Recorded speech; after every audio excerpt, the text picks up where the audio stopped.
Okay, this is just an experiment I'm going to do before the video. I think most people that watch me are smart enough to do this for themselves and don't need to be told to in a video, but be sure to like this video, leave a comment, subscribe, and click the bell for notifications. Does that actually make you want to? Like, you didn't think to do so until I put the idea in your head? And does me showing this screenshot have any kind of psychological effect? I must know the science behind this!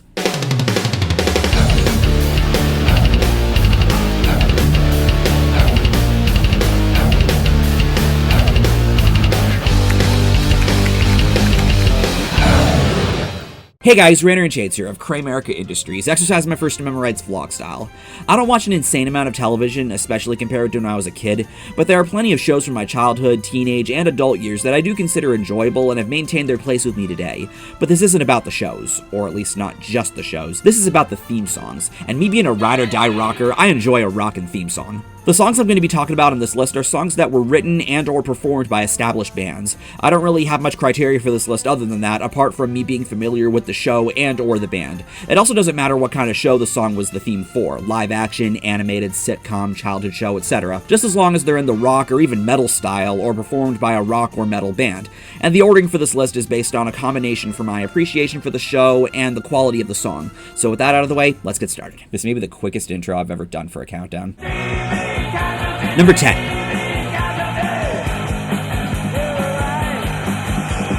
I can already tell a lot of you watching this are cringing right now.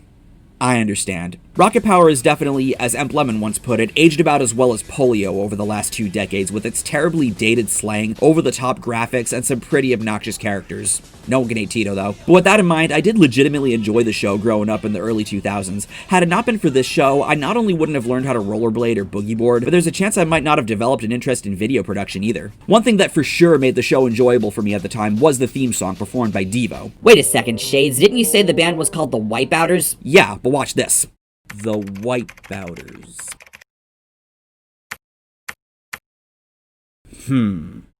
Much like another 90s Klasky Supo show, Rugrats, the music for Rocket Power was by none other than Mark Mothersbaugh, the lead vocalist of Devo, and the Wipeouters was a surf rock alias that Devo put on for this theme. They apparently also recorded a whole album as the Wipeouters called Ptwang. Like I was saying before, this guitar-driven theme music is a big part of what made me interested in watching Rocket Power. Keep in mind, this was before I learned any musical instruments and before I started exploring rock music, so you can only imagine what I thought of this song at the time. I thought it fucking ripped. And by the time I got into Devo beyond their main hit Whip It and learned of Mothersbaugh's musical contributions to Rugrats and Rocket Power, it really gave me a much deeper level of respect for the man. I look at Rocket Power these days as a guilty pleasure.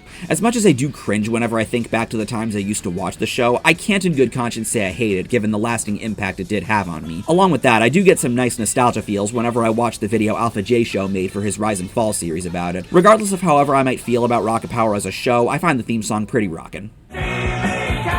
Number 9.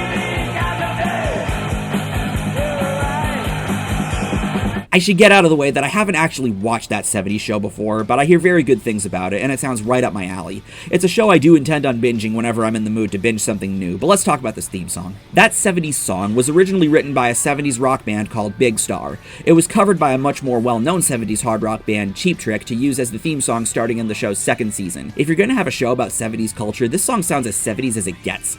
I wouldn't say I'm the hugest fan of Cheap Trick, but as far as AOR glam rock goes, I do find them respectable. There's a lot of hard rock flair that, again, is very reminiscent of the kind of rock that was popular in the 70s. There's wild vocals, heavily distorted guitars, and lyrics about partying in the streets. Basically just what rock and roll was all about at the time. Another thing I like about the song is that it references Cheap Trick's own song, Surrender, through saying, that's just clever. Whenever I get around to checking that 70s show out, I have a feeling I'll like what I'll see if this music is to be a summation of the feel of the show. As far as Cheap Trick songs go, I wouldn't say it's as fun as a song like Dream Police, but it does its job of setting the scene well. Number 8. If you didn't already know the original South Park theme was performed by Primus, would you believe me? When I found that fact out, I was like, yeah, that makes sense. The song might not sound like something you'd hear on an album like Frizzle Fry, Sailing the Seas of Cheese, or even Pork Soda, but you can definitely tell that's Les Claypool if you're familiar with how his voice sounds. I say the original intro because out of all the different versions of the South Park theme, the version used in the first 3.5 seasons sounds the most like Primus. It's got those quirky chords and silly rhythms that you can definitely associate with a band like Primus. I like the version of the theme song that's been used ever since season 11 better. Friendly faces everywhere, humble folks without temptation. but outside of Les Claypool's vocals, you wouldn't be able to tell it was by Primus if you didn't already know and I didn't tell you, so that's why I'm specifying that I'm using the original version of the theme for this list. I shouldn't need to say anything about South Park itself. Y'all know it's tied with Seinfeld for being my favorite show of all time. I could gush all day about my adoration of the show, but that would take like 10 years. Even taking Primus out of the equation, I'll always find the theme enjoyable with the mention of those friendly faces everywhere and humble folks without temptation. Also, if you're ever curious, this is what Kenny is saying. This kid, I swear to God. Number 7. With my mention of Seinfeld being tied with South Park for being my favorite show, you'd probably expect me to hate Friends. Well, I don't. It's actually my 4th favorite sitcom, behind How I Met Your Mother, The Office, and of course, Seinfeld. I find the characters enjoyable, particularly Joey Tribbiani, and the situations entertaining and even relatable at times. But the one thing about it that I can definitely put above South Park is its theme song, performed by an alternative rock duo called The Rembrandts. I'll Be There For You is one of the most stereotypically 90s sounding songs I can think of, and I find it very fitting for a show like this. I also find the lyric matter fitting because it's simple logic. Friends are there for you, right? It's perfect. But moreover from that, the song is super upbeat and catchy, and it puts me in a nice, happy mood. As a song, there's also some nice progressions going on and nice instrumentation. The full song actually has a pretty neat solo.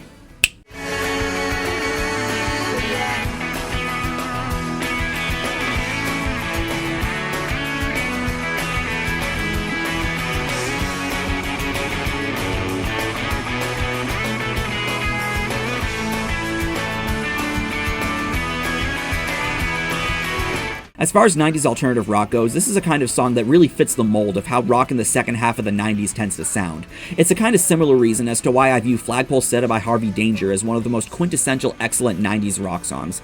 Even if I wasn't a fan of Friends, I definitely think I'll Be There For You as a standalone song is enjoyable for what it is. Number 6.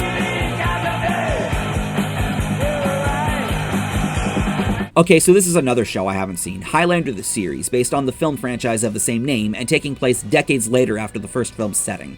Princes of the Universe by Queen from their 1986 album A Kind of Magic was used as the theme for the original movie, and so it was later used in the 90s for this series.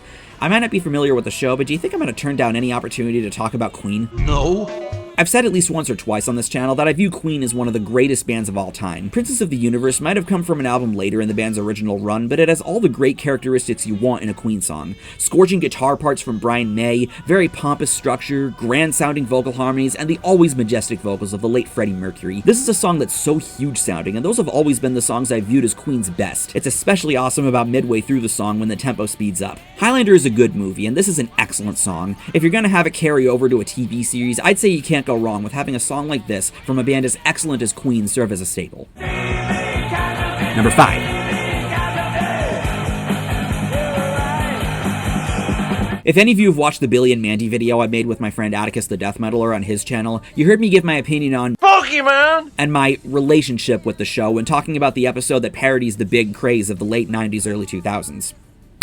Apart from the first Pokemon movie being the first movie I ever saw in a theater, to my knowledge anyway, Pokemon was never something I was that huge into. Didn't watch too much of the anime as a kid, never got into the trading card game. I didn't even get into the Pokemon Go craze because I was that adamant about not wanting to come off as a poser. At the very least, I can say I respect Pokemon for standing the test of time as a cultural phenomenon. It's just not something I claim to be enthralled with. So yeah, as much as I would not go out of my way to call myself a fan of Pokemon, I adore this theme song. I know the song isn't by an established artist, so I'm kind of cheating here, but it has pretty much everything I would want musically in a rock theme song. The chorus is super catchy, the song is very driven and upbeat, there's cool progressions and swell vocals, and I dig the piano in the chorus. And the lyrics don't go out of their way to beat you over the head with references you'd have to watch the show to get. It sets you up with themes of determination, perseverance, and friendship, all of which are associated with Pokemon. I highly recommend you check out the full version of the song for one reason and one reason only. There is an awesome guitar solo. Hey guys, Future Shades here. Did a test upload of this, and this upcoming clip that you're about to see got the video blocked in Denmark, and only Denmark, by Sony. So, gonna do my usual modifications to ensure that I am being transformative with this, and thus rendering it as meeting fair use guidelines, and hope that it's good enough for you people.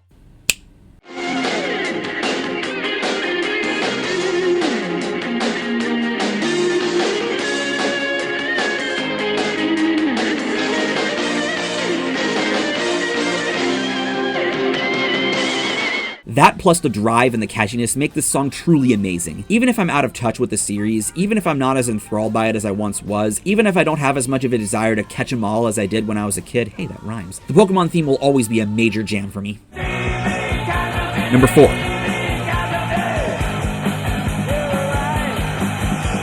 If you're a fan of metal of any kind, Metalocalypse is a show you've had to have watched. It's for sure one of my favorite Adult Swim shows, featuring the one and only Deathclock, one of my all-time favorites in death metal. And since it's widely known I'm not the hugest into death metal, especially in the ultra variety, that should be saying a lot. Brendan Small is an amazing musician and composer, and the death theme employs all the great musical characteristics you associate with Deathclock. Fast drumming, fast riffing, and great harmonies in the guitars. There's even an excellent inclusion of whammy pedal in the lead guitar that I find to be a great touch. It goes without saying Deathclock were amazing, whether we're talking within the show or on all 3 Death albums. It sucks that Brendan Small isn't putting out any more Deathclock material since Metalocalypse pretty much ran its course, but I'm glad he releases solo music. The guy's too great of a musician to give up producing music just because his series ended. It's not exactly in the same vein as Deathclock, mainly since there isn't a lot of harsh vocals, but it's great prog metal and worth a listen if you like Small as a musician. Either way, the legacy of Deathclock and Metalocalypse will always prevail, and I doubt there will ever be a show like it in the future, let alone with a superb melodic death metal theme song. Number 3.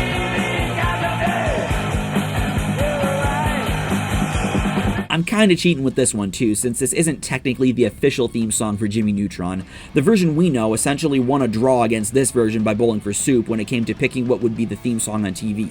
So screw it, I'm using this anyway. I like the main theme for Jimmy Neutron fine, as it's more intergalactic sounding, which makes it fitting for what the show mainly centers around. Bowling for Soup's version was included in the Jimmy Neutron theatrical movie from 2001, before the show launched a year later in 2002. You hear it when Jimmy uses his transportation bubblegum after he misses his bus. Why doesn't he just use his jetpack? Like with I'll Be There For You, the song's got a pretty fitting aesthetic for the show it serves as a theme for, since pop-punk was pretty much in what many consider its golden age in the late 90s, early 2000s, with Bowling for Soup being one of the genre's main frontrunners. And the pop-punk worship does continue in the show with its featuring of the band Greystar, which, if you didn't know already, I have their album, because of course I do. I do like the feel of this version a lot, along with the drive and execution. The vocals are alright, and the lyrics here that we don't hear in the main theme are just as fitting. If this ended up being the official theme for the Jimmy Neutron show and not just a cool song included in the theatrical release, I definitely would not be complaining. But like I said, I feel the song we know as being the theme has the more fitting feel for the kind of show Jimmy Neutron was. Either way, Jimmy Neutron is one of my all-time favorite Nickelodeon shows, which yes, I do plan on doing a countdown for in the future, and Bowling for Soup's version of the theme from the movie is a nice pop-punk tune. Number 2. Now this one fucking rips. Blue Mountain State is a raunchy sitcom about a college football team that my brother was into that I'm sure the SJW crowd would have a field day with. People that know me know that I'm not a sports guy by any stretch of the imagination, but I did find the show pretty damn funny. And one thing I especially liked about the show was its theme song, Hell Yeah, by the alternative metal band Rev Theory, or Revelation Theory. The song is the opening track on their 2008 album Light It Up, one of my favorite alternative metal albums. It's got all the ingredients for a great anthem for the genre. The riffs are cool, the drive is great, the chorus is catchy, and there's an excellent solo too. This is a really fitting opening for a macho dude bro oriented show, as the song is extremely macho dude bro itself. That's what alt metal was all about in the 2000s. It reminds me a lot of when I was in high school and band kids played in the pep band at all the home football games, and one song I would hear a lot when the team was warming up was For the Love of the Game by the Christian band Pillar.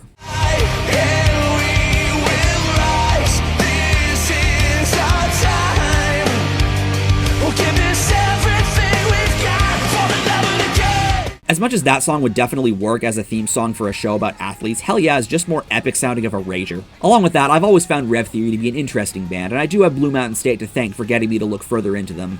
Like I said, Light It Up is one of my favorite alternative metal albums, with songs like Favorite Disease, Wanted Man, Falling Down, and my personal favorite, Far From Over. But if Hell Yeah is the song that's going to be their best known, I'd say it's a worthy choice. But that's just a theory. A Rev. Number 1.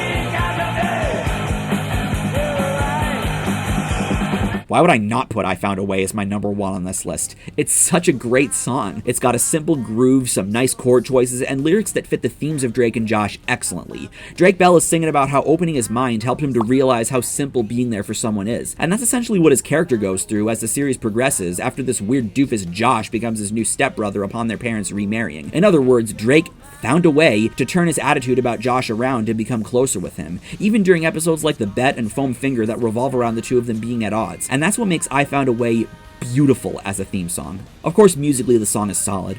One of my favorite elements of I Found a Way is the transition between the chorus and the verse, where it goes A-flat major, A-flat minor on the upbeats, and then back into E-flat major. And of course there's a cool solo before the final chorus.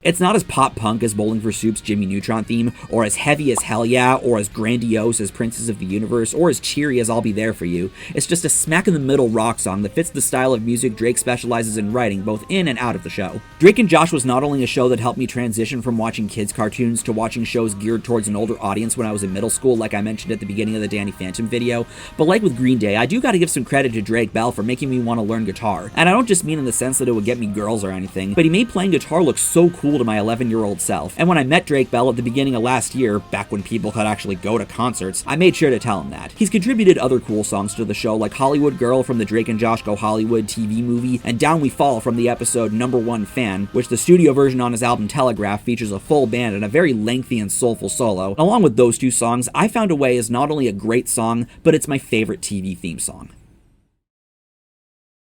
And yes, I do intend on making a Drake and Josh countdown too. It's actually been in planning for a while. Hope you enjoyed this video. If this inspired you to give any of these shows a watch or look into the bands, that's swell. If there's a rock or metal theme to a show I forgot, let me know so I can bang my head against something. Other than that, thank you for watching this video, take care, and have a nice day. I'm Shades, and I'll see you next time.